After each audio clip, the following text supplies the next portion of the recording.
Hello and welcome to Global Angola. In this episode, we will show you how Angola wants to become one of the world's biggest coffee producers again. In the 70s, around 250,000 tons of this original Angolan black gold was produced a year. Let's see how two Angolan companies are expanding into the global market. It's a brew long coveted by coffee aficionados around the world.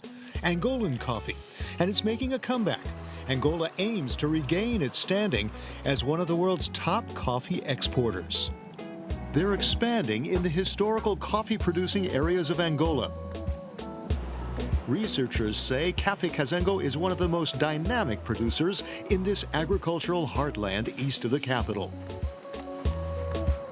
This is coffee country, and among the towns is Quicolungo.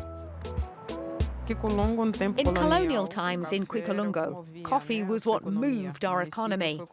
The municipality was built around coffee. We mostly export to the United States, but we also have a website so we can sell coffee elsewhere. Camila Paula comes from coffee giant Brazil, and it was a Brazilian who started cultivating coffee here in the early 19th century. By the 1970s, production neared 250,000 tons annually. Interrupted by civil war, now at peace for nearly 20 years, Angola is bouncing back. There are about 500 coffee growers that work with us. We get our raw material from them.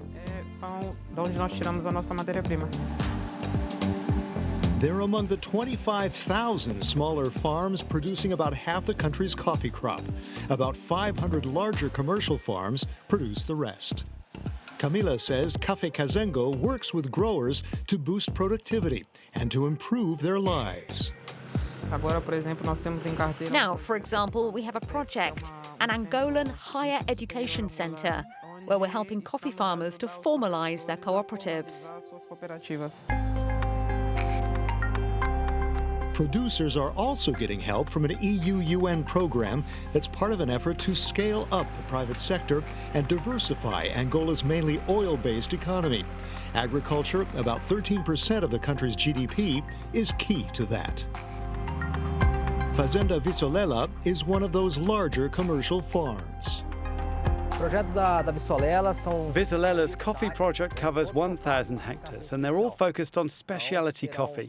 There will be 100 hectares of each variety of Arabica coffee, and 80% of these coffees are going to be exported. This year we already had a good turnover. Next year and every year we're going to double it. This year is the beginning of a bright future. You can count on it because coffee is the future. It's been our past, but now it will be the future of Angola. Why Angola? It's a combination of factors that puts it in a Goldilocks zone for coffee growing. In terms of quality, the first requirement is altitude. So we're at 1,200 to 1,300 meters altitude, and that's excellent for quality. And compared to other parts of the world, Angola benefits from geography and natural resources that are key to coffee growing. We have a topography that facilitates mechanization. We also have an abundance of water, good irrigation, and all this leads to increased productivity.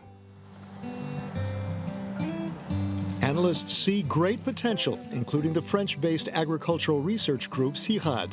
Their EU-backed research involved experts from Angola, Argentina, Portugal, and France. There is real government motivation, both from local government, but also from international institutions like the European Union, to revitalise this sector with the help of some locals who are very dynamic. They're trying to be innovative to get Angola's coffee sector back to its former glory. With new agricultural technologies and a flavour that is conquering the global market, Angolan coffee is back. That's all for Global Angola today. You can watch this and other reports again on our webpage dedicated to Angola on Euronews.com. I'll see you soon for another episode.